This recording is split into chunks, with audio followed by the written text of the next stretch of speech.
ভোর রাত্রে যখন সাহরি খাইতে উঠবেন, সাহরি খাওয়ার পর ফজরের আজানের আগে আপনি 10 মিনিট 5 মিনিট একটু আল্লাহর কাছে কেবলামুখী হয়ে হাত তুলে রুমের লাইটটা বন্ধ করে একটু আল্লাহর সাথে কথা বলবেন। মানুষের সাথে বহুত কথা বলছেন, আল্লাহর সাথে একটু কথা বলে দেখেন।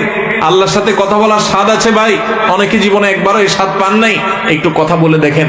ভোর রাতে সাহরি খেতে উঠলে 10টা মিনিট একটু হাত তুলে কথা বলেন। কিভাবে কথা বলবেন? কথা বলবেন এইভাবে, ও আল্লাহ, কত গুনাহ আমি করেছি, কত পাপাচার আমি করেছি, মরতে আমার হবে, তোমার কাছে যাওয়া আমার লাগবে আল্লাহ।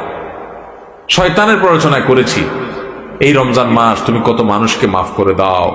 নবী করিম সাল্লাল্লাহু আলাইহি ওয়াসাল্লাম বলেছেন, ওয়ালিল্লাহি উতাকাউ মিনান নার ওয়া যালিকা ফি কুল্লি লাইলা।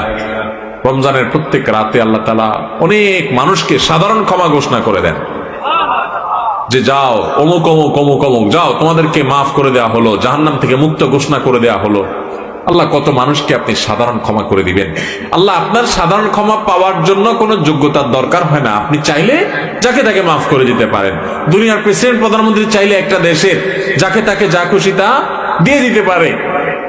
তাদের যদি ক্ষমতা, তারা তো মানুষ। আল্লাহ আপনি তো মহান সৃষ্টিকর্তা, আপনি তো চাইলে আমার সব অপরাধগুলো মাফ করে আমাকে ফেরেশতা বানায় ফেলতে পারেন, পারেন না আল্লাহ? তো আল্লাহ আপনি